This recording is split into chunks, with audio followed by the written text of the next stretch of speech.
विधवा माँ की पेंशन। शिवानी का बर्थडे आ रहा था। उसका बॉयफ्रेंड मयंक उसके बर्थडे पर उसके लिए एक सरप्राइज प्लान कर रहा था।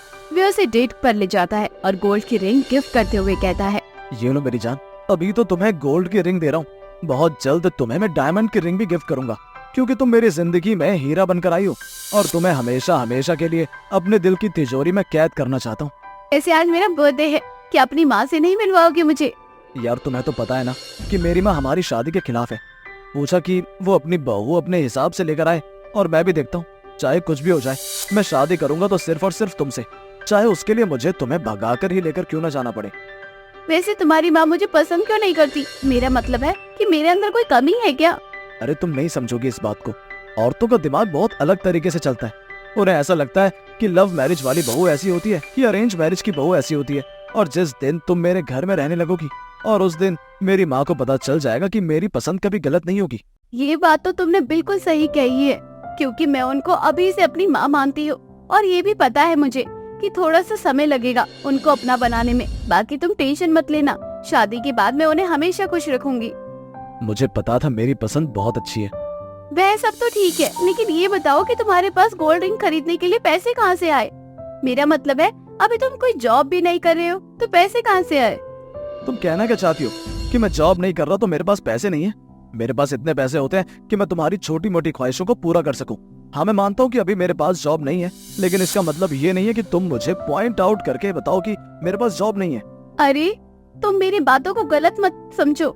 चलो अब छोड़ो, रिंग बहुत अच्छी है, मुझे घर छोड़ दो, काफी टाइम हो गया है। ऐसे ही रात को मयंक शिवानी को छोड़कर अपने घर वापस आ जाता है। मयंक की माँ कविता दीदी एक विधवा थी, उसके पेंशन से घर चलता था। जैसे ही मयंक आता है, कविता बोलती है, मयंक सच सच बताना, अलमारी में जो पैसे रखे थे वे तूने लिए है ना?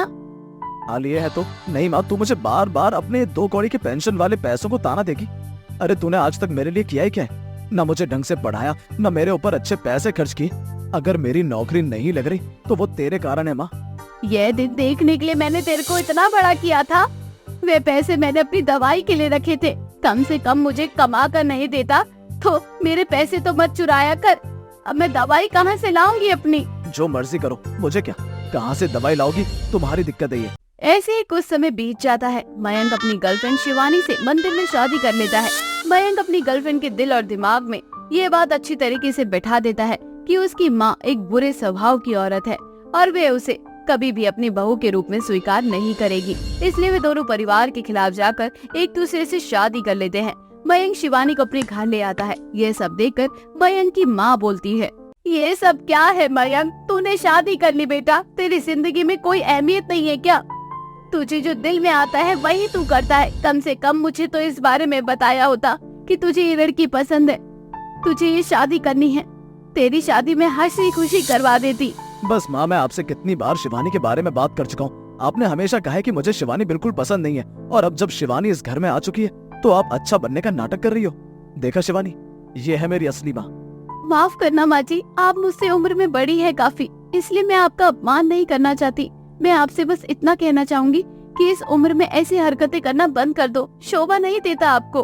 बेचारी सास चुप हो जाती है। मयंक शिवानी को लेकर अपने कमरे में चला जाता है। ऐसे ही कुछ दिन बीत जाते हैं। शिवानी फिर भी बहुत समझदार लड़की थी। मयंक के लाख भड़काने के बावजूद वे अपनी सास को अपनी माँ की तरह माना करती थी। ऐसे ही एक दिन सास के सर में बहुत दर्द था। शिवानी तेल लेकर आती है और सास के सर में मालिश करना शुरू कर देती है।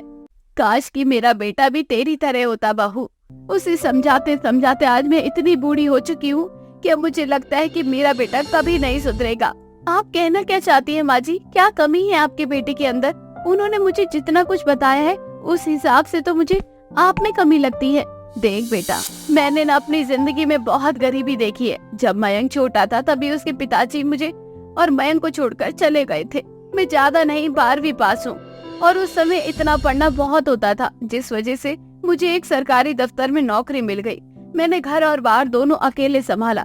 मयंक को अच्छे अच्छे स्कूल में एडमिशन दिलवाया, लेकिन कहते हैं ना, टीचर और माँ बाप का कितना भी कोशिश क्यों ना कर ले बच्चे को पढ़ाने का, लेकिन जब तक बच्चा अपना योगदान नहीं देगा तब तक वो कुछ नहीं कर सकता। बात तो आपकी बिल्कुल सही है माँ जी, आप साफ साफ कहिए। अगर कोई बात है तो मुझे बताइए।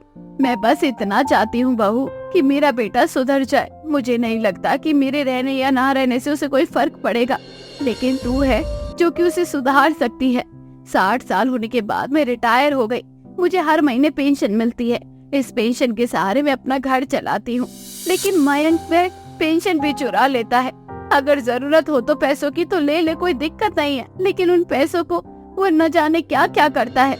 आप बिल्कुल भी टेंशन मत लो माँ जी, मैं आपकी सारी बातें समझ गई हूँ। ऐसे शाम को मयंक घर आता है। तभी शिवानी मयंक से बोलती है, यार मयंक ऐसा कब तक चलता रहेगा? मुझे आखिर जवाब क्यों नहीं मिल रहा है? और दूसरी चीज, मेरे बहुत ही सारे खर्चे हैं जिसे मैं आखिर कब तक नजरअंदाज करूँ?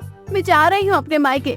जब तक तुम खुद अपने पैरों में कमाना नहीं सीख जाओगे तब तक मैं यहाँ नहीं आऊंगी। यार ये कैसी बातें कर रही हो? तुम्हें तो पता है कि मैं तुमसे कितना प्यार करता हूँ, तुम्हारे बिना नहीं रह सकता। हाँ, तो मैं तभी आऊंगी तुम्हारे पास जब तक तुम अपनी मेहनत के पैसों से खुद का कुछ कर नहीं लेते। अब इसके लिए 5 साल क्यों न लग जाए, मैं नहीं आने वाली तब तक। इतना बोलकर शिवानी वहाँ से चली जाती है। मयंक शिवानी को बहुत रोकने की कोशिश करता है, लेकिन शिवानी उसकी एक नहीं सुनती। शिवानी के जाने के बाद मयंक बहुत अकेला हो जाता है। शिवानी ने मयंक का फोन भी उठाना बंद कर दिया था। मयंक शिवानी को लेकर बहुत ज्यादा इनसिक्योरिटी फील करता है और अब मयंक ठान लेता है कि अब एक अच्छी नौकरी पानी है। मयंक सरकारी नौकरी की तैयारी करना शुरू कर देता है। वह दिन रात पढ़ रहा होता है। अब वह समय आ जाता है जब मयंक का एग्जाम था। मयंक की मेहनत रंग लाती है। मयंक एग्जाम क्लियर कर लेता है। मयंक के एग्जाम में बहुत अच्छी रैंक आती है, जिसमें मयंक की नौकरी लग जाती है और वे खुशी खुशी ये बात अपनी माँ और अपनी पत्नी को बताता है। इसके बाद शिवानी अपनी ससुराल वापस आ जाती है। किसी ने बिल्कुल सही कहा है कि एक आदमी की तरक्की